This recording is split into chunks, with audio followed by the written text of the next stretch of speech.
ಒಂದು ಕಾರ್ಯಕ್ರಮಕ್ಕೆ ನಮ್ಮ ಭಾರತೀಯ ಬೌದ್ಧ ಮಹಾಸಭಾದ ರಾಷ್ಟ್ರೀಯ ಹಾಗೂ ಕರ್ನಾಟಕದ ಬೌದ್ಧ ಸಮಾಜದ ಉಸ್ತುವಾರಿ ಮುಖ್ಯಸ್ಥರಾದಂತಹ ಆಯುಷ್ಮಾನ್ ಮಲ್ಲಿಕಾರ್ಜುನ ಬಾಲ್ಕಿಯವರು ಈ ಒಂದು ಕಾರ್ಯಕ್ರಮದಲ್ಲಿ ಹಾಜರಿದ್ದಾರೆ. ಅವರಿಗೆ ನಾನು ಮಹಾಸಭಾದ ಪರವಾಗಿ ಹೃತ್ಪೂರ್ವಕವಾದ ಸ್ವಾಗತವನ್ನು ಕೋರ್ತಾ ಇದ್ದೀನಿ.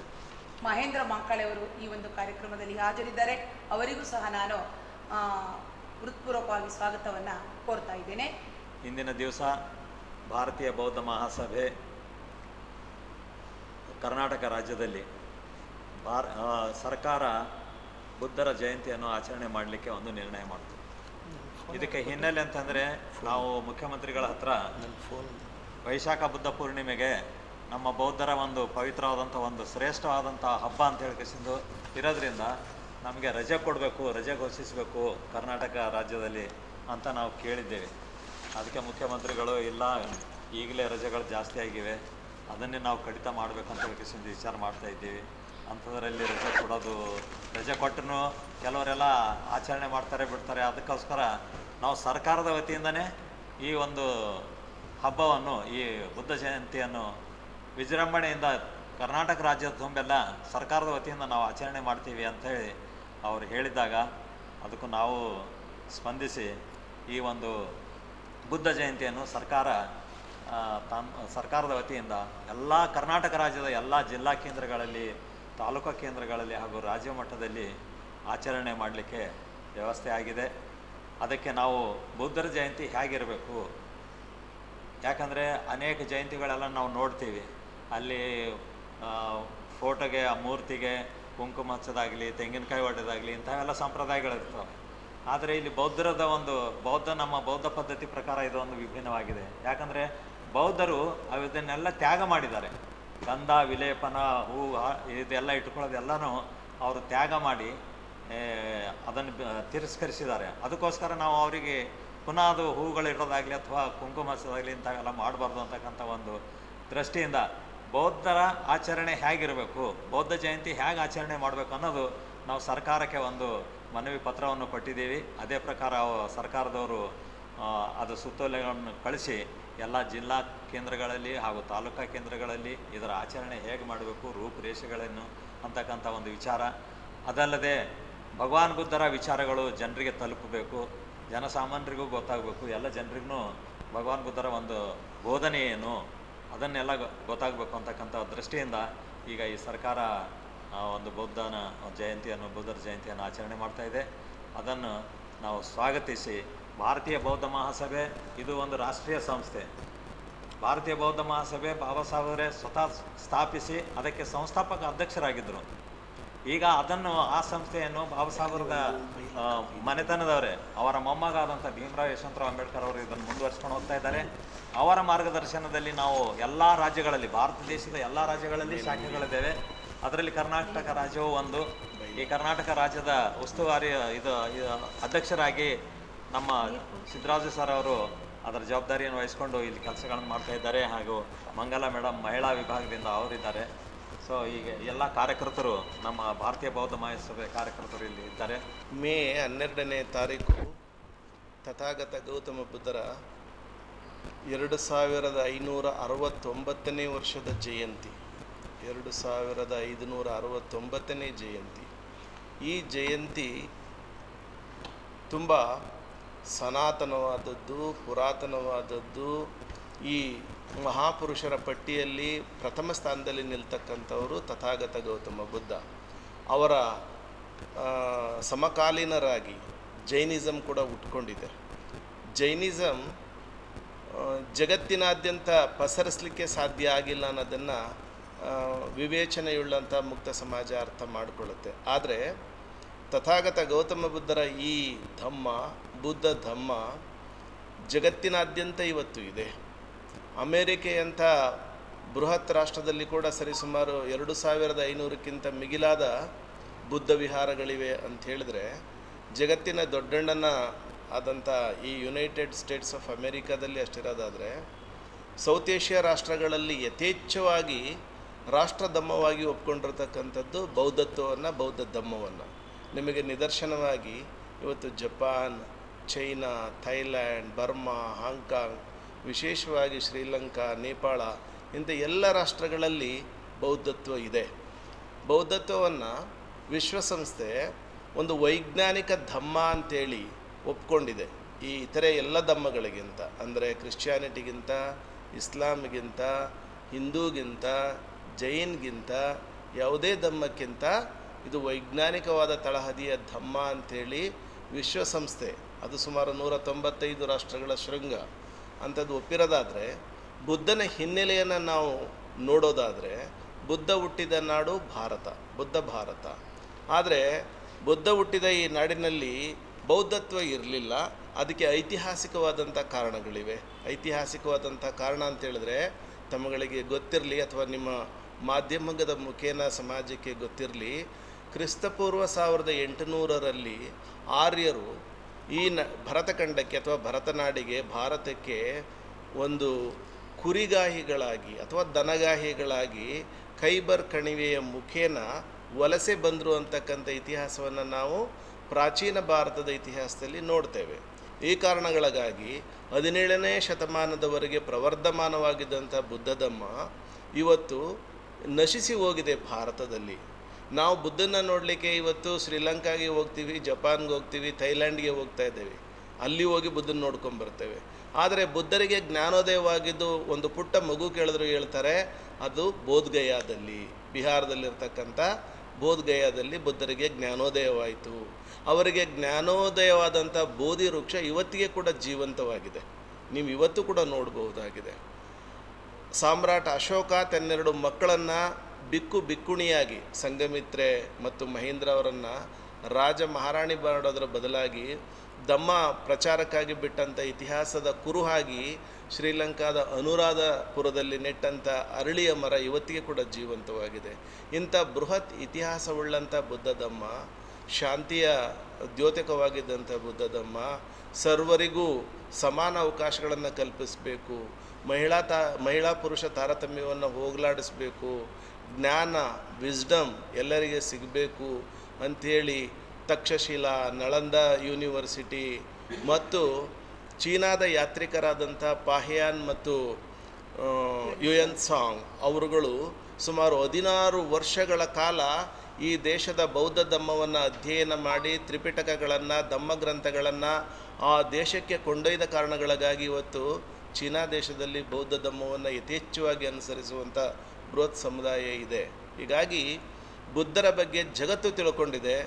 ವಿಷಾದಕರ ಮಾತು ಅಂತ ಹೇಳಿದ್ರೆ ಭಾರತೀಯರಿಗೆ ಇನ್ನೂ ಕೂಡ ಬುದ್ಧ ಯಾರು ಅಂಥೇಳಿ ಹೇಳುವಂಥ ಪರಿಸ್ಥಿತಿಗೆ ಇವತ್ತು ನಾವು ಪತ್ರಿಕಾ ಮಾಧ್ಯಮದಲ್ಲಿ ಕುಳಿತು ಮಾತಾಡ್ತಾ ಇದ್ದೇವೆ.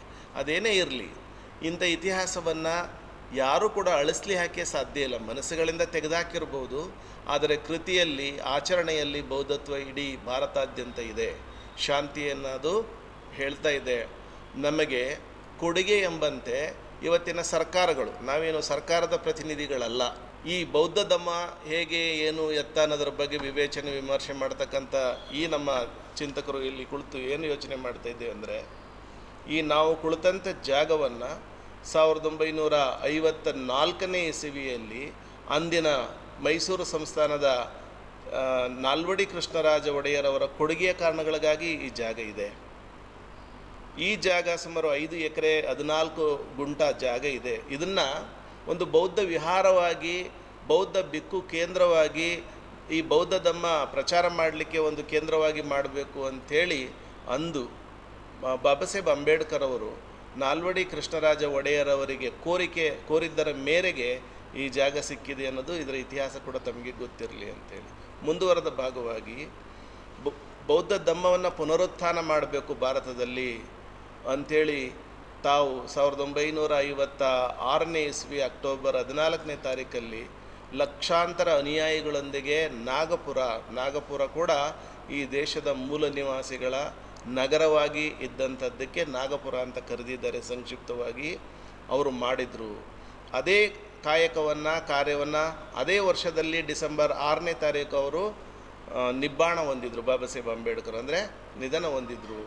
ಅದನ್ನು ಮುಂದುವರಿಸಲಿಕ್ಕೆ ಇಷ್ಟು ವರ್ಷಗಳನ್ನು ತೆಗೆದುಕೊಂಡು ಇಷ್ಟೆಲ್ಲ ಆಗಿದ್ದ ಮೇರೆಗೆ ಇವತ್ತಿನ ಘನ ಸರ್ಕಾರ ಆ ಜಯಂತಿ ಎಲ್ಲ ಮಹಾಪುರುಷರ 32 ಜನ ಮಹಾಪುರುಷರ ಜಯಂತಿಗೆ ಗೌತಮರು ತಥಾಗತರು ಮೊದಲಿಗರು, ಅದನ್ನು ನಾವು ಇಲ್ಲಿವರೆಗೆ ಮಾಡಿರಲಿಲ್ಲ, ಸರ್ಕಾರವೇ ಇದನ್ನು ಮಾಡುತ್ತೆ ಅಂಥೇಳಿ ಈ ವರ್ಷದ ಬಡ್ಜೆಟ್ ಅಧಿವೇಶನದಲ್ಲಿ ಘೋಷಣೆ ಮಾಡಿದ್ದಾರೆ. ಸನ್ನತಿ ಅಭಿವೃದ್ಧಿ ಪ್ರಾಧಿಕಾರಕ್ಕೆ ಚಾಲನೆ ನೀಡಿದ್ದಾರೆ. ಬೌದ್ಧ ಸಾಹಿತ್ಯ ಅಕಾಡೆಮಿ ಅದರ ಸಾಹಿತ್ಯವನ್ನು ಜನಮಾನಸಕ್ಕೆ ಮುಟ್ಟಿಸಬೇಕು. ಸತ್ಯ, ಧರ್ಮ, ಅಹಿಂಸೆಯ ತತ್ವದ ತಳಹದಿಯ ಮೇಲಿರ್ತಕ್ಕಂಥ ಈ ಧಮ್ಮ ಎಲ್ಲರಿಗೆ ಪಾಠ್ಯವಾಗಿ ಪ್ರವಚನ ಮಾಡುವಂಥ ವಿಚಾರವಾಗಿ ಕೂಡ ಧಮ್ಮಾನುಯಾಯಿಗಳಿಗಾಗಿ ಇರಲಿ ಅಂತ ಮಾಡಿದ್ದರ ಮೇರೆಗೆ ನಾವೆಲ್ಲರೂ ಸರ್ಕಾರಕ್ಕೆ ಕೃತಜ್ಞರಾಗಿ ಭಾಜನರಾಗಿ ಸರ್ಕಾರದ ಜೊತೆ ಈ ವಿಚಾರದಲ್ಲಿ ಬೌದ್ಧರ ವಿಚಾರದಲ್ಲಿ ನಾವು ಕೂಡ ಸಂಪರ್ಕವನ್ನು ಸಹಯೋಗವನ್ನು ಮಾಡ್ತಾ ಇದ್ದೇವೆ. ಈಗಾಗಲೇ ಸರ್ಕಾರ 12ನೇ ತಾರೀಕು ಬುದ್ಧ ಜಯಂತಿ ಆಚರಣೆಗೆ ದಿನಾಂಕವನ್ನು ನಿಗದಿಪಡಿಸಿ ರವೀಂದ್ರ ಕಲಾಕ್ಷೇತ್ರದಲ್ಲಿ ಇಂದಿನ ಸನ್ಮಾನ್ಯ ಮುಖ್ಯಮಂತ್ರಿಯವರು ಈ ಸಭೆಯನ್ನು ಉದ್ದೇಶಿಸಿ ಈ ಸಮಾರಂಭ ಮತ್ತು ಬುದ್ಧ ಜಯಂತಿಯ ಹಿನ್ನೆಲೆಯನ್ನು ಕುರಿತು ಮಾತಾಡೋರಿದ್ದಾರೆ. ಸಚಿವ ಗಣ್ಯಮಾನ್ಯರುಗಳು, ಬೌದ್ಧಾನುಯಾಯಿಗಳು, ಸಮಾಜ ಬಂಧುಗಳು, ವಿಶೇಷವಾಗಿ ಬುದ್ಧ ಜಾತಿಯನ್ನು ಪ್ರತಿಪಾದನೆ ಮಾಡಲಿಲ್ಲ. ಎಲ್ಲಕ್ಕೂ ಒಂದು ಜಾತಿಯ ಹಿನ್ನೆಲೆ ಇದೆ, ಆದರೆ ಬೌದ್ಧತ್ವಕ್ಕೆ ಮಾನವೀಯ ನೆಲೆಗಟ್ಟಿನ ಹಿನ್ನೆಲೆ ಇದೆ. ಬಸವಣ್ಣನವರ ಆದಿಯಾಗಿ ಅವರು ಹಿಂದೂ ಧರ್ಮದ ಒಂದು ಟೊಂಗೆ, ಒಂದು ಬ್ರಾಂಚ್ ಆ ಥರ ಆಯ್ತದು. ಸ್ವತಂತ್ರ ಧರ್ಮವಾಗಿದೆ ಅಂತ ಹೇಳ್ತಾರೆ, ಆದರೆ ಆಚರಣೆಗಳು ಹಿಂದೂ ಧರ್ಮದ ಒಂದು ಭಾಗವೇ ಆಗಿವೆ. ಆದರೆ ಬುದ್ಧ ನಾನು ದೇವರಲ್ಲ, ನಾನು ದೇವಮಾನವನಲ್ಲ, ನಾನು ದೇವ ಸಂದೇಶವನ್ನು ತಂದಿಲ್ಲ, ನಾನು ಒಬ್ಬ ನಿಮ್ಮ ಹಾಗೆ ಒಬ್ಬ ಮನುಷ್ಯ ಅಂಥೇಳಿ ಪ್ರಪ್ರಥಮವಾಗಿ ಪ್ರತಿಪಾದನೆ ಮಾಡಿದಂಥವರು ತಥಾಗತ ಗೌತಮ ಬುದ್ಧ.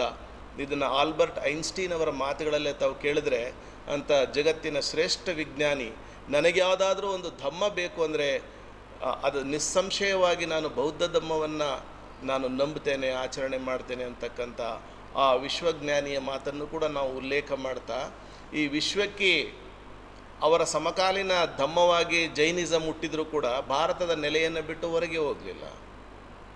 ನಮ್ಮ ಹಿಂದೂ ಧರ್ಮ ಕೂಡ ಈ ಭೌಗೋಳಿಕ ಪರಿಸೀಮೆಯನ್ನು ಬಿಟ್ಟು ಜಗತ್ತಿನ ಯಾವುದೇ ರಾಷ್ಟ್ರಗಳಲ್ಲಿ ಪಸರಿಸಲಿಲ್ಲ. ಅದು ಸೀಮೋಲ್ಲಂಘನವನ್ನು ಅಪರಾಧ ಅಂಥೇಳಿ ಹೇಳಿದಂಥ ಧಮ್ಮದ ನೆಲೆಗಟ್ಟು ಹಿಂದೂ ಬ್ರಾಹ್ಮಣ ಧರ್ಮಕ್ಕೆ ಇದೆ. ಆದರೆ ಈ ಸೀಮೋಲ್ಲಂಘನವನ್ನು ಮಾಡಿ ಜಗತ್ತಿನಾದ್ಯಂತ ಪಸರಿಸಿದ್ದು, ಭಾರತದಲ್ಲಿ ಹುಟ್ಟಿದ್ದು, ಭವ್ಯ ಪರಂಪರೆಯನ್ನು ಉಳ್ಳದ್ದು ಅದು ನಮ್ಮ ಧಮ್ಮ, ಬುದ್ಧ ಧಮ್ಮ ಅಂತ ಹೇಳಲಿಕ್ಕೆ ನಿಮ್ಮೆಲ್ಲರಿಗೆ ಹೆಮ್ಮೆ ಆಗ್ತಾ ಇದೆ. ಹೀಗಾಗಿ ಚರ್ಚಿತ ವಿಚಾರಗಳು, ತರ್ಕಗಳು ಏನೇ ಇದ್ದಿರ್ಬೋದು, ಆದರೆ ಅದು ವಿಚಾರ ಬಂದಾಗ ತರ್ಕಕ್ಕೆ ಒಡ್ಡೋಣ. ಆದರೆ ಬೌದ್ಧ ಧಮ್ಮದ ಬಗ್ಗೆ ಬೊಟ್ಟು ಮಾಡ್ತಕ್ಕಂಥ ಯಾವುದೇ ಕಪ್ಪು ಚುಕ್ಕೆ ಇಲ್ಲ. ಯಾರಾದರೂ ಧರ್ಮಗಳ ಮೇಲಾಟದಲ್ಲಿ ನಾನು ಮೇಲೂ ನನ್ನ ಧರ್ಮ ಮೇಲೂ ಅನ್ಬೋದು. ಬುದ್ಧರು ಯಾರೂ ಮೇಲಲ್ಲ, ಯಾರೂ ಕೀಳಲ್ಲ, ಅಲ್ಲಿ ಲಿಂಗ ತಾರತಮ್ಯವಿಲ್ಲ, ಜಾತಿಗೆ ಇಲ್ಲಿ ಅವಕಾಶವೇ ಇಲ್ಲ ಅಂಥೇಳಿ ನಿಮಗೆ ಒಂದು ಮಾತನ್ನು ಹೇಳಬೇಕು. ಈಗೇನೋ ಯಾವುದೋ ಒಂದು ಜಾತಿ ಜನಗಣತಿ ನಡೀತಾ ಇದೆ ಅಂತ ಹೇಳ್ತಾ ಇದ್ದಾರೆ. ಬಹಳಷ್ಟು ಜನ ನನಗೆ ಕೇಳಿದರು, ಕೌತುಕವಾಗಿ ಕೇಳಿದರು, ನೀವು ಅದಕ್ಕೆ ಏನು ಅಭಿಪ್ರಾಯಿಸ್ತೀರಿ ಅಂಥೇಳಿ. ಜಾತಿಗಳು ಚಾತುರ್ವರ್ಣದ ಕಾರಣಗಳಿಗಾಗಿ 4ನೇ ವರ್ಣದ ಶೂದ್ರರು ಸರಿಸುಮಾರು 6000 ಜಾತಿಗಳಾಗಿ ಒಡೆದು ಓಳಾಗಿರ್ತಕ್ಕಂಥ ಇತಿಹಾಸವನ್ನು ನಾವು ಈ ಧಾರ್ಮಿಕ ಇತಿಹಾಸದಲ್ಲಿ ನೋಡ್ತೇವೆ. ಆದರೆ ಬುದ್ಧ ಧಮ್ಮ ಹಾಗೆ ಒಡೆದು ಓಳಾಗಲಿಕ್ಕೆ ಯಾವ ಹಿನ್ನೆಲೆಯೂ ಇಲ್ಲ, ಯಾವ ಐತಿಹ್ಯವೂ ಇಲ್ಲ. ನಿಮಗೆ ಸರಿ ಅಂತ ಕಂಡ್ರೆ ಈ ಧಮ್ಮದ ತತ್ವಚಿಂತನೆಗಳು ನೀವು ಸರಿ ಅಂತ ಒಪ್ಕೊಳ್ಳಿ. ನಿಮಗೆ ಅದು ಇಡಿಸ್ಲಿಲ್ಲ, ಬೇಡ ಅನ್ನೋದಾದರೆ ನೀವು ಅದನ್ನು ಬಿಟ್ಟು ನಿಮಗೆ ಸರಿ ಕಂಡ ಧಮ್ಮವನ್ನು ಆಯ್ಕೆ ಮಾಡಿ ಅಂತ ಹೇಳಿದರು ತಥಾಗತ ಗೌತಮ ಬುದ್ಧರು. ಸತ್ಯವನ್ನು ಸುಳ್ಳಿನ ಜೊತೆ, ಸುಳ್ಳನ್ನು ಸತ್ಯದ ಜೊತೆ ಮಿಕ್ಸ್ ಮಾಡಬೇಡಿ ಅಂತ ಕೂಡ ಹೇಳಿದರು. Accept truth as a truth and false as a false, ಇದು ತಥಾಗತರ ಒಂದು ಘೋಷವಾಕ್ಯ, ಇದು ವೇದವಾಕ್ಯ ಕೂಡ ಇದು. ಹೀಗಾಗಿ ಅವರು ಹೇಳಿಕೊಟ್ಟಂಥ ತ್ರಿಸರಣಗಳು, ಪಂಚಶೀಲಗಳು, ಅಷ್ಟಾಂಗ ಮಾರ್ಗಗಳು, ಸತ್ಯವೂ ಸರಳವೂ ಆಚರಣೆಗೆ ಪ್ರತಿಯೊಬ್ಬರೂ ಕೂಡ ಕಂಠಪಾಠ ಮಾಡಿ, ಬಾಯಿಪಾಠ ಮಾಡಿ ಸುಲಭವಾಗಿ ಆಚರಣೆ ಮಾಡ್ತಕ್ಕಂಥ ಈ ಮೌಢ್ಯ, ಈ ಮಂತ್ರ, ಮೋಡಿ, ಮಾಟ ಇವ್ಯಾವೂ ಕೂಡ ಇದರ ಹತ್ತಿರ ಸುಳಿಯೋದಿಲ್ಲ. ಕೇವಲ ಮನುಷ್ಯತ್ವ, ಕೇವಲ ಮಾನವೀಯತೆ. ಈ ಮಾನವೀಯತೆಗೆ, ಮನುಷ್ಯತ್ವಕ್ಕೆ ಮತ್ತು ಈ ಪ್ರಕೃತಿಗೆ ಏನನ್ನು ನಾವು ಬಯಸಬೇಕು? ಇವತ್ತೇನು ಪೊಲ್ಯೂಷನ್ ಹೇಗಾಗ್ತಾ ಇದೆ? ನ್ಯಾಷನಲ್ ಗ್ರೀನ್ ಟ್ರಿಬ್ಯುನಲ್ ಏನಕ್ಕಾಗಿ ಮಾಡಿದ್ದಾರೆ? ಅರಣ್ಯವನ್ನು ನಾಶ ಮಾಡ್ತಾ ಇದ್ದಾರೆ. ನದಿ ಹುಟ್ಟುವ ಮೂಲಗಳನ್ನು, ನೀರಿನ ಮೂಲಗಳನ್ನು ದೇವರ ಹೆಸರಿನಲ್ಲಿ, ಧರ್ಮದ ಹೆಸರಿನಲ್ಲಿ ಕಲುಷಿತಗೊಳಿಸ್ತಾ ಇದ್ದಾರೆ. ಬುದ್ಧರು ಮಾಡಿದರು, ಅಂಥದ್ದನ್ನು ಯಾವುದನ್ನು ನಾಶ ಮಾಡಬೇಡಿ, ಪ್ರಕೃತಿಯನ್ನು ನಾಶ ಮಾಡಬೇಡಿ, ನಾವು ಉಸಿರಾಡುವ ಗಾಳಿ, ಆಮ್ಲಜನಕ ಅದನ್ನು ಕೂಡ ನೀವು ಸ್ವಚ್ಛವಾಗಿಟ್ಕೊಳ್ಳಿ, ನೀವು ಮನುಷ್ಯರು ಬದುಕ್ತೀರಿ ಅಂತ ಹೇಳಿದ್ರು. ಗೌರವಯುತವಾದ ಬದುಕನ್ನು ಕಟ್ಟಿಕೊಳ್ಳಿ ಅಂತ ಹೇಳಿದ್ರು. ಇತರರ ಮೇಲೆ ಮೋಸ ಮಾಡ್ತಕ್ಕಂಥ, ಸುಳ್ಳು ಹೇಳ್ತಕ್ಕಂಥ, ಕದಿಯತಕ್ಕಂಥ, ವ್ಯಭಿಚಾರ ಮಾಡ್ತಕ್ಕಂಥ ದುಶ್ಚಟಗಳಾದ ಜೂಜು, ಮೋಜು, ಏನು ಅದು ಧೂಮಪಾನ, ಮದ್ಯಪಾನ, ಧೂಮ್ರಪಾನ ಇವುಗಳನ್ನೆಲ್ಲ ಬಿಡಿ ಅಂಥೇಳಿ ಪಂಚಶೀಲಗಳಲ್ಲಿ ಹೇಳಿದರು. ಇದನ್ನೇನಾದರೂ ಭಾರತ ಅರ್ಥ ಮಾಡಿಕೊಂಡು ಅನುಸರಿಸಿದರೆ ಇವತ್ತು ನಮಗೆ ಈ ಪೊಲೀಸ್ ಅಂತ ವ್ಯವಸ್ಥೆನೇ ಬೇಕಾಗಿರ್ತಿರ್ಲಿಲ್ಲ. ಯಾಕೆಂದರೆ ಅವು ಯಾವುವೂ ಇಲ್ಲ ಅಂತ ಹೇಳಿದ್ರೆ ಪೊಲೀಸರ ಅವಶ್ಯಕತೆ ಬೇಕೇ ಆಗಿರೋದಿಲ್ಲ. ಕದಿಯುವುದಿಲ್ಲ, ಕಳ್ಳತನ ಮಾಡೋದಿಲ್ಲ, ವ್ಯಭಿಚಾರ ಮಾಡೋದಿಲ್ಲ, ಮದ್ಯವ್ಯಸನಿಯಾಗುವುದಿಲ್ಲ, ಇಷ್ಟೆಲ್ಲ ಆಗಲ್ಲ ಅಂದ ಮೇಲೆ ಇನ್ನೇನಕ್ಕಾಗಿ ಅಂಥ ಒಂದು ರಕ್ಷಣಾ ವ್ಯವಸ್ಥೆ ಬೇಕಿತ್ತು ಅಂತ ಇವತ್ತಾದರೂ ನಾವು ಚಿಂತನೆ ಮಾಡತಕ್ಕಂಥದ್ದು. ಈ 12ನೇ ತಾರೀಕು ಕೇವಲ ನಾವೇನೋ ಬೌದ್ಧತ್ವದಲ್ಲಿ ಮಹಾಸಭಾದಲ್ಲಿ ಕುಳಿತು ಮಾತಾಡ್ತೇವೆ ಅಂತಕ್ಕದ್ದಲ್ಲ. ಮಾನವೀಯ ಬೆಸುಗೆಯನ್ನು ನಿಮ್ಮೆಲ್ಲರ ನಡುವೆ ಮಾಧ್ಯಮದ ಮುಖೇನ ಮಧ್ಯವರ್ತಿಯಾಗಿಸಿ ಹೇಳ್ತಕ್ಕಂಥ ಮಾತನ್ನು ನಿಮ್ಮ ಮುಖೇನ ಹೇಳೋಣ ಅಂತೇಳಿ ನಿಮ್ಮನ್ನು ಆಹ್ವಾನ ಮಾಡಿದ್ದು ಸರಿ ಇದೆ. ಇನ್ನು ಮುಂದೆ ಕೂಡ ಈ ದೇಶಕ್ಕೆ ಯುದ್ಧ ಬೇಕಿಲ್ಲ, ಶಸ್ತ್ರಾಸ್ತ್ರಗಳು ಬೇಕಿಲ್ಲ. ಸಾಮ್ರಾಟ್ ಅಶೋಕ ಕಳಿಂಗ ಯುದ್ಧದಲ್ಲಿ ಆದ ಅಪಾರವಾದ ನಷ್ಟ, ಮಾನವ ಹಾನಿ, ಹಿಂಸೆ ಇವನ್ನೆಲ್ಲ ತ್ಯಜಿಸಿ ಈ ಯುದ್ಧವೇ ಬೇಡ, ಶಾಂತಿಯಲ್ಲಿ ಹೋಗಬೇಕು ಅಂತ ಹೇಳಿದ್ರು. ಸ್ವಾತಂತ್ರ್ಯ ಪೂರ್ವದಲ್ಲಿ 563 ಜನ ರಾಜ ಮಹಾರಾಜ ಸಾಮಂತರುಗಳು ಈ ದೇಶವನ್ನು ಆಳ್ತಾ ಇದ್ದರು. ಐಕ್ಯತೆ ಇರಲಿಲ್ಲ, ಯೂನಿಟಿ ಇರಲಿಲ್ಲ, ಒಗ್ಗಟ್ಟು ಇರಲಿಲ್ಲ. ಆದರೂ ಯಾರೋ ಕೆಲವರು ಜನ ಇದೊಂದು ಭವ್ಯ ಭಾರತ ಅಂದರು. ಭವ್ಯ ಭಾರತಕ್ಕೆ ಸಾಕ್ಷರತೆಯ ಪ್ರಮಾಣ ಎಷ್ಟಿತ್ತು, ಅಭಿವೃದ್ಧಿಯ ಪ್ರಮಾಣ ಎಷ್ಟಿತ್ತು, ಸೈನ್ಸ್ ಆ್ಯಂಡ್ ಟೆಕ್ನಾಲಜಿ ಎಷ್ಟರ ಪ್ರಮಾಣದಲ್ಲಿ ನಾವು ಮೇಲಿದ್ವಿ ಅನ್ನೋದನ್ನು ಅವರೇ ಉತ್ತರ ಕೊಡಬೇಕಾಗತ್ತೆ. ಹಾಗಾಗಿ ಆ ಮೌಢ್ಯವನ್ನು, ಅನಕ್ಷರತೆಯನ್ನು ಬಿತ್ತುಕೊಂಡು ಭವ್ಯ ಭಾರತ ಅಂತಕ್ಕಂಥದ್ದು ಪೊಳ್ಳು ಮಾತಾಗಿತ್ತು. ಅದು ಬೇಕಾಗಿಲ್ಲ. ಸ್ವಾತಂತ್ರ್ಯ ಬಂದ ನಂತರದಲ್ಲಿ ನಾವು ಜಾಗತಿಕವಾಗಿ ಇವತ್ತು ನಮ್ಮ ಸಾಕ್ಷರತೆಯ ಪ್ರಮಾಣ 60ರಿಂದ 70%ಗೆ ಹೋಯಿತು. ಯಾಕೆ ಅಂತ ಹೇಳಿದ್ರೆ ನಮ್ಮ ಮೂಲಭೂತ ಹಕ್ಕುಗಳಲ್ಲಿ ಶಿಕ್ಷಣವನ್ನು ಮೂಲಭೂತ ಹಕ್ಕಾಗಿಸಿ ಕಡ್ಡಾಯ ಶಿಕ್ಷಣ ಕೊಟ್ಟ ಮೇಲೆಗೆ, ಸರ್ವರಿಗೂ ಸಮಪಾಲು, ಸರ್ವರಿಗೂ ಸಮಬಾಳು ಅಂತಕ್ಕಂಥ ತತ್ವವನ್ನು ಒಪ್ಪಿಕೊಂಡ ಮೇಲೆ ಈ ದೇಶದಲ್ಲಿ ವಿಭಿನ್ನತೆ ಇದೆ, ವಿವಿಧ ಪ್ರಾದೇಶಿಕತೆ ಇದೆ, ಭಾಷೆಗಳಲ್ಲಿ ಹೊಂದಾಣಿಕೆ ಇಲ್ಲ, ನಾವು ಉಡುಗೆ ತೊಡುಗೆಗಳಲ್ಲಿ ಹೊಂದಾಣಿಕೆ ಇಲ್ಲ, ಇಂಥ ಎಲ್ಲವನ್ನ ಸೇರಿಸಿ ಭಾರತದ ಸಂವಿಧಾನದ ಅಡಿಯಲ್ಲಿ ಯೂನಿಟಿ ಇನ್ ಡೈವರ್ಸಿಟಿ, ವಿವಿಧತೆಯಲ್ಲಿ ಏಕತೆಯನ್ನು ಕಂಡ ಏಕೈಕ ರಾಷ್ಟ್ರ ಭಾರತ ಇದು. ಇಲ್ಲಿ ಬಾಂಬುಗಳು ಈಗ ಬಣಗುಡೋದಿಲ್ಲ, ಇಲ್ಲಿ ಯಾವುದೇ ಪ್ರಾದೇಶಿಕ ಮೇಲು ಕೀಳಾಟ ನಡೆಯುವುದಿಲ್ಲ, ಯಾವುದೇ ಬಲಾಢ್ಯರು ಅಬಲರನ್ನು ಅಸಹಾಯಕರನ್ನು ತುಳಿಯುವಂಥ ವ್ಯವಸ್ಥೆ ನಮ್ಮ ಸಂವಿಧಾನದಲ್ಲಿ ಅಡಕ ಮಾಡಿಲ್ಲ. ಬೌದ್ಧತ್ವದ ಚಿಂತನೆಗಳನ್ನೇ ಕೂಡ ಬಹುತೇಕವಾಗಿ ನಮ್ಮ ಸಂವಿಧಾನದ ಪರಿಚ್ಛೇದಗಳಲ್ಲಿ, ಆರ್ಟಿಕಲ್ಗಳಲ್ಲಿ ಅಡಕ ಮಾಡಿದೆ. ಆದರೆ ಸಂವಿಧಾನವನ್ನೇ ಒಪ್ಪಲ್ಲ ಅಂತಕ್ಕಂಥ ಸಂವಿಧಾನದ ಅಡಿಯಲ್ಲಿ ಇರತಕ್ಕಂಥ ಜನ ಹೇಳ್ತಕ್ಕಂಥ ಮಾತು, ಸಂವಿಧಾನ ಸರಿ ಇಲ್ಲ ಅಂತ ಹೇಳ್ತಾರೆ. ಹಂಗಿದ್ರೆ ಅದಕ್ಕೆ ಟ್ರೀಟ್ಮೆಂಟ್ ಏನು ಮಾಡಬೇಕು, ಚಿಕಿತ್ಸಕ ದೃಷ್ಟಿಯಲ್ಲಿ ನಾವು ಅದನ್ನು ಹೇಗೆ ನೋಡಬೇಕು ಅಂದರೆ ಅವರಲ್ಲಿ ಉತ್ತರ ಇಲ್ಲ.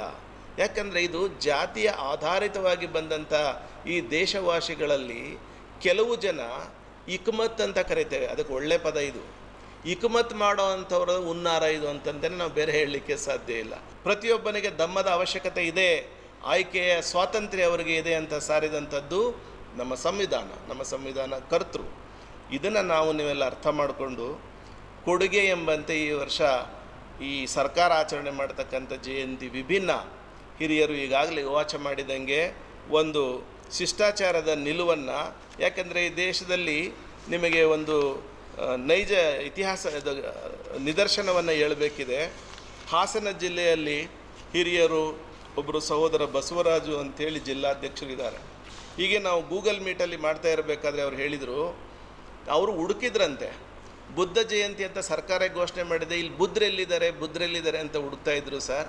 ಆಗ ಯಾರೋ ಬಂದು ನಮ್ಮನ್ನು ಕರ್ಕೊಂಡೋಗಿ ನಾವು ಅವ್ರಿಗೆ ಮಾಹಿತಿಯನ್ನು ಕೊಟ್ವಿ ಅನ್ನುವಂಥ ನಿದರ್ಶನವನ್ನು ಹಾಸನ ಜಿಲ್ಲೆಯಿಂದ ಹೇಳಿದ್ರು. ಹೀಗೆ ಬಹುತೇಕ ಜಿಲ್ಲೆಗಳಲ್ಲಿ ಬೌದ್ಧತ್ವವನ್ನು ಆಚರಣೆ ಮಾಡ್ತಕ್ಕಂಥ ಜನ ಇದ್ದರು, ಇತರೆ ಧರ್ಮೀಯರ ರೀತಿಯಲ್ಲಿ ಪ್ರಚಾರ ಮಾಡಿಕೊಂಡು ಅದಕ್ಕೇನೋ ಐಡೆಂಟಿಟಿ ಇಟ್ಕೊಂಡು ವಿಸಿಟಿಂಗ್ ಕಾರ್ಡ್ ಮಾಡಿಕೊಂಡು ಯಾವುದೇ ಸರ್ಕಾರಿ ಕಚೇರಿಗಾಗಲಿ ಧಾರ್ಮಿಕ ಯಾತ್ರಾ ಸ್ಥಳಕ್ಕಾಗಲಿ ಹೋಗುವಂಥ ಪರಂಪರೆ, ತಮ್ಮನ್ನೇ ತಾವು ಇಂಟ್ರೊಡ್ಯೂಸ್ ಮಾಡಿಕೊಂಡು ಬಾಯಿ ಚಪ್ಪರಿಸುವಂಥ ಪರಂಪರೆ ಬೌದ್ಧತ್ವದಲ್ಲಿ ಇಲ್ಲ.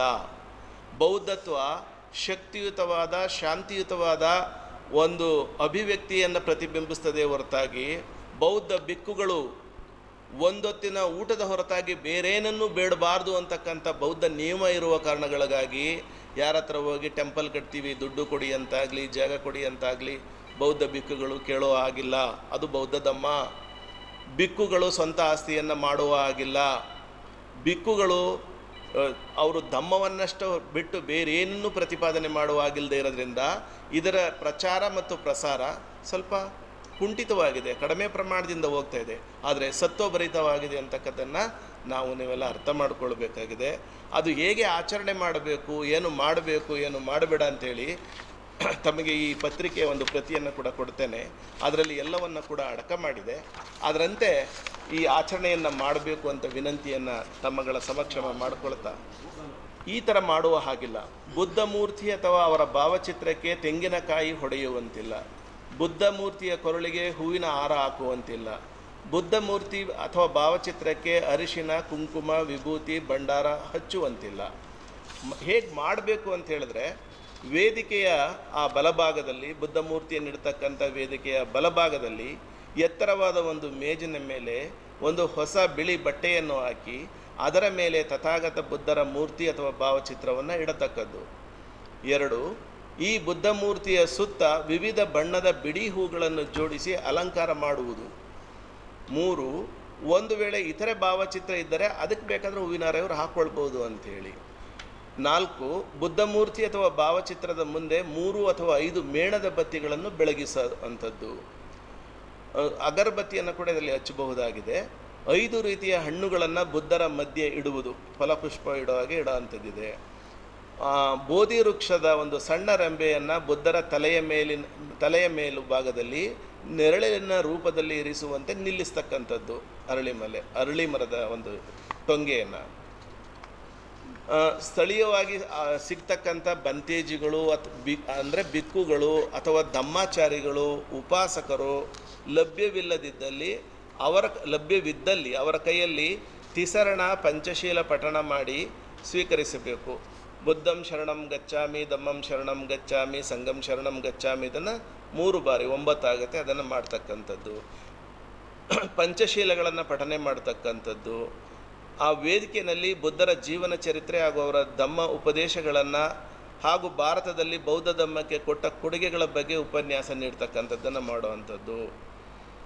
ಆಮೇಲೆ ಕೊನೆಯಲ್ಲಿ ಈ ಬಂತೇಜಿಗಳಿಂದ ಅಥವಾ ಧಮ್ಮಾಚಾರಿಗಳಿಂದ ಸಾಮೂಹಿಕವಾಗಿ ಶರಣತ, ಅಂದರೆ ನಾವು ವಂದನಾರ್ಪಣೆ ಮಾಡೋದನ್ನು ನಾವು ಶರಣತ ಅಂಥೇಳಿ ಪಾಳಿ ಭಾಷೆಯಲ್ಲಿ ಕರಿತೇವೆ. ಅದನ್ನು ಹೇಳೋದ್ರೊಂದಿಗೆ ಕಾರ್ಯಕ್ರಮವನ್ನು ಮುಕ್ತಾಯಗೊಳಿಸ್ತೇವೆ. ಇಷ್ಟೇ. ಇದು ಸರಳ, ಇದು ಸತ್ಯ, ಇದು ಸುಂದರವಾಗಿದೆ. ಇಷ್ಟು ಆಚರಣೆ ಮಾಡಿದರೆ ಸಾಕು ಅಂಥೇಳಿ ನಾವು ಬುದ್ಧರ ನೆಲೆಗಟ್ಟಿನಲ್ಲಿ ಇಂಥ ಭಾವನೆಗಳನ್ನು ನಿಮ್ಮ ಜೊತೆ ಹಂಚಿಕೊಳ್ಳಿಕ್ಕೆ ಉತ್ಸಾಹಕರಾಗಿದ್ದೇವೆ.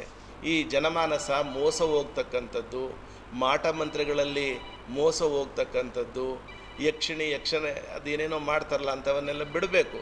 ಬುದ್ಧ ಎಲ್ಲವನ್ನು ವರ್ಜ್ಯ ಮಾಡಿದ. ಮನುಷ್ಯ ಸಂಬಂಧಗಳಲ್ಲಿ ಜೀವನ ಇದೆ ಅಂತ ಹೇಳಿದ. ಬುದ್ಧ ಯಾವುದೇ ಕಪೋಕಲ್ಪಿತ ವಿಚಾರಗಳ ಮೇಲೆ ಜೀವನವನ್ನು ಕಟ್ಕೊಳ್ಬೇಡಿ ಅಂತ ಹೇಳಿದ. ಶ್ರಮದಾಯಕವಾದ ನಿಮ್ಮ ಬದುಕಿಗೆ ನೀವೇ ಬುನಾದಿ ಹಾಕಿಕೊಳ್ಳಿ, ನಿನಗೆ ನೀನೇ ಬೆಳಕು ಅಂತೇಳಿ ಅಂತಿಮವಾಗಿ ಹೇಳ್ದ. ಯಾರೋ ಬಂದು ನಿನಗೆ ಲೈಟ್ ಹಿಡಿದು ಬೆಳಕಾಕಿ ನಿನ್ನ ಉದ್ಧಾರ ಮಾಡ್ತಾರಲ್ಲ, ನಿನ್ನ ಬದುಕನ್ನು ನೀನೇ ಕಟ್ಕೊಳ್ಬೇಕು. ಅಂದರೆ ನೀನು ಜ್ಞಾನವನ್ನು ಮೊದಲು ಸಂಪಾದನೆ ಮಾಡಬೇಕು, ಪ್ರಜ್ಞಾವಂತನಾಗಬೇಕು. ನೀನು ವಾಸಿಸುವ ಪರಿಸರವನ್ನು ನೀನು ಸರಿಯಾದ ರೀತಿಯಲ್ಲಿ ಅರ್ಥ ಮಾಡಿಕೊಳ್ಬೇಕು, ಪರಿಸರ ಸಂರಕ್ಷಣೆಯನ್ನು ನೀನು ಮಾಡಬೇಕು ಅಂತೇಳಿದ್ದು ಪ್ರಪ್ರಥಮವಾಗಿ ಜಗತ್ತಿನಲ್ಲಿ ತಥಾಗತ ಗೌತಮ ಬುದ್ಧ. ಇವತ್ತು ಭಾರತ ಸರ್ಕಾರ ಹಸಿರು ನ್ಯಾಯಮಂಡಳಿ, ಗ್ರೀನ್ ಟ್ರಿಬ್ಯುನಲ್, ರಾಷ್ಟ್ರೀಯ ಹಸಿರು ನ್ಯಾಯಮಂಡಳಿ, ನ್ಯಾಷನಲ್ ಗ್ರೀನ್ ಟ್ರಿಬ್ಯುನಲ್ ಹೆಸರು ನಿಮಗೆ ಗೊತ್ತಾಗತ್ತೆ. ಒಬ್ಬ ಸ್ವಾಮೀಜಿಯವರಿಗೆ 5 ಕೋಟಿ ದಂಡವನ್ನು ವಿಧಿಸಿದರು. ಯಾಕೆ ಅಂತ ಹೇಳಿದ್ರೆ ನಿಸರ್ಗವನ್ನು, ನದಿ ಮೂಲವನ್ನು ಕಲುಷಿತಗೊಳಿಸಿದೆ ಎನ್ನುವ ಕಾರಣಗಳಿಗಾಗಿ. ಭಾರತದಲ್ಲಿ ಇವತ್ತು ಬಹಳಷ್ಟು ಮಹತ್ವ ಬಂದಿರತಕ್ಕಂಥದ್ದು ನ್ಯಾಷನಲ್ ಗ್ರೀನ್ ಟ್ರಿಬ್ಯುನಲ್ಗೆ. ಆದರೆ ಇವತ್ತು ಈ ದೇಶದಲ್ಲಿ ನಡೀತಾ ಇರೋದು ರಾಜಕೀಯ ಪ್ರಜಾಪ್ರಭುತ್ವ. ಅದನ್ನು ಬದಲಾವಣೆ ಮಾಡಬೇಕು ಅನ್ನೋದು ಬಾಬಾ ಸಾಹೇಬ್ರ ಗ್ರೀನ್ ಕಾನ್ಸೆಪ್ಟ್ ಇತ್ತು. ಮತ್ತು ಈ ಸಂವಿಧಾನದ ಮೂಲ ತಳಪಾಯ ಏನಿದೆ ಅದು ಬುದ್ಧಿಸಮ್ದೇ ತಳಪಾಯ ಇದೆ. ಯಾಕೆಂದರೆ ಮೊಟ್ಟ ಮೊದಲು ಡೆಮೋಕ್ರಸಿನ ಪ್ರತಿಪಾದನೆ ಮಾಡಿದವರೇ ಬುದ್ಧ. ಅವ್ರ ಸಂಘದಲ್ಲಿ ಡೆಮೋಕ್ರಸಿ ಇತ್ತು. ಅಲ್ಲಿ ಯಾರು ದೊಡ್ಡವರು ಸಣ್ಣವರು ಯಾವುದೇ ತಾರತಮ್ಯಗಳು ಇರಲಿಲ್ಲ ಅನ್ನೋದು ಮೊದಲನೇದು. ಎರಡನೇ ಪಾಯಿಂಟು, ಮೊನ್ನೆ ಯಾರೋ ಒಬ್ಬ ಜಡ್ಜು ಶಂಕರಾಚಾರ್ಯ ಅವರು ಸಮಾನತೆಗಾಗಿ ಹೋರಾಟ ಮಾಡಿದರು ಅಂತ ಅಂತಾರೆ. ಆದರೆ ಅದಕ್ಕಿಂತ ಮುಂಚೆ ಬಸವಣ್ಣನವರು ಸಮಾನತೆಗಾಗಿಯೇ ಹೋರಾಟ ಮಾಡಿದರು. ಅದಕ್ಕಿಂತ ಮೊದಲು ಬಾಬಾ ಬುದ್ಧರು, ತಥಾಗತ ಗೌತಮ ಬುದ್ಧರು ಕೂಡ ಸಮಾನತೆಗಾಗಿಯೇ ಹೋರಾಟ ಮಾಡಿದ್ದಾರೆ. ಆ್ಯಕ್ಚುಲಿ ಶಂಕರಾಚಾರ್ಯವರು ಪ್ರಚ್ಛನ್ನ ಬುದ್ಧ ಅಂತ ಅವ್ರಿಗೆ ಇನ್ನೊಂದು ಹೆಸರಿದೆ. ಪ್ರಚ್ಛನ್ನ ಬುದ್ಧ ಇದರ ಅರ್ಥ ಏನು ಅಂತಂದರೆ, ಬೌದ್ಧರನ್ನು ನಾಶ ಮಾಡಿ ಸಮಾನತೆಯನ್ನು ನಾಶ ಮಾಡಿ ಅಸಮಾನತೆ ತರಬೇಕು ಅನ್ನೋದು ಅವರ ಮೂಲ ಉದ್ದೇಶ ಆಗಿತ್ತು. ಅವರು ಮನುಸ್ಮೃತಿಯ ಪ್ರತಿಪಾದಕರಾಗಿದ್ದರು. ಅವರ ಹೇಳಿಕೆನ, ಜಡ್ಜ್ ಅವರ ಹೇಳಿಕೆನ ನಾವು ಡಿನೈ ಮಾಡ್ತೀವಿ, ವಿರೋಧಿಸ್ತೀವಿ. ಒಂದನೇದು. ಎರಡನೇದು. ಮೂರನೇದು, ಈಗ ಸೆನ್ಸಸ್ ನಡೀತಾ ಇದೆ. ಕರ್ನಾಟಕ ರಾಜ್ಯದಲ್ಲಿ ಜಾತಿಗಳ ಬಗ್ಗೆ ಇದು ಮಾಡ್ತಾ ಇದೆ ಸಮೀಕ್ಷೆನ. ಈ ಸಮೀಕ್ಷೆಯಲ್ಲಿ ಬೌದ್ಧರನ್ನು ಇದು ಮಾಡ್ತಾ ಇದೆ, ಕಡೆಗಣಿಸ್ತಾ ಇದ್ದಾರೆ.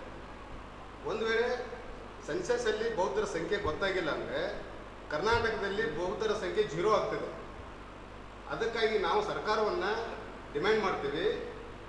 1990ರಲ್ಲಿ BP ಸಿಂಗ್ ಸರ್ಕಾರ ಇದ್ದಾಗ ಒಂದು ಆದೇಶನ ಮಾಡಿದೆ. ಏನು ಅಂತಂದರೆ, ಯಾರು 50ರ ನಂತರದಲ್ಲಿ, 1950ರ ನಂತರದಲ್ಲಿ ಅಂದರೆ ಸಂವಿಧಾನ ಜಾರಿಯಾದ ನಂತರದಲ್ಲಿ ಯಾರಾದರೂ ಬೌದ್ಧ ಧರ್ಮಕ್ಕೆ ಮತಾಂತರ ಆಗಿದ್ದರೆ ಅವರನ್ನು SC/ST ಅಂತ ಕನ್ಸಿಡರ್ ಮಾಡಬೇಕು ಅಂತ ಪಾರ್ಲಿಮೆಂಟ್ನಲ್ಲಿ ಅಮೆಂಡ್ಮೆಂಟ್ ಆಗಿದೆ. ಶೆಡ್ಯೂಲ್ಡ್ ಕಾಸ್ಟ್ ಅಮೆಂಡ್ಮೆಂಟ್ ಆ್ಯಕ್ಟ್ ಅಂತ ಆಗಿದೆ. ಆ ಆ್ಯಕ್ಟ್ ಇದ್ದರೂ ಕೂಡ ಇವತ್ತಿಗೂ ಕೂಡ ಬೌದ್ಧರನ್ನು ಕರ್ನಾಟಕ ರಾಜ್ಯದಲ್ಲಿ ಸುಮಾರು ಒಂದು 5 ರಿಂದ 10 ಲಕ್ಷ ಜನ ಇದ್ದರು ಸ್ಟಾರ್ಟಿಂಗಲ್ಲಿ. ಈಗ ಅದರೆಲ್ಲ ಇಳಿಕೆಯಾಗಿ 10,000 ಏನೋ ಬಂದಿದೆ. ಈಗ ಈ ಏನಾದರೂ ಆದರೆ ಸೆನ್ಸಸ್ಸಲ್ಲಿ ಸಂಪೂರ್ಣವಾಗಿ 0 ಬಂದಿರ್ತದೆ. ನಾವೆಲ್ಲ ಬೌದ್ಧ ಜಯಂತಿ ಮಾಡೋಕ್ಕೆ ಹೋಗ್ತಾ ಇದ್ದೀವಿ.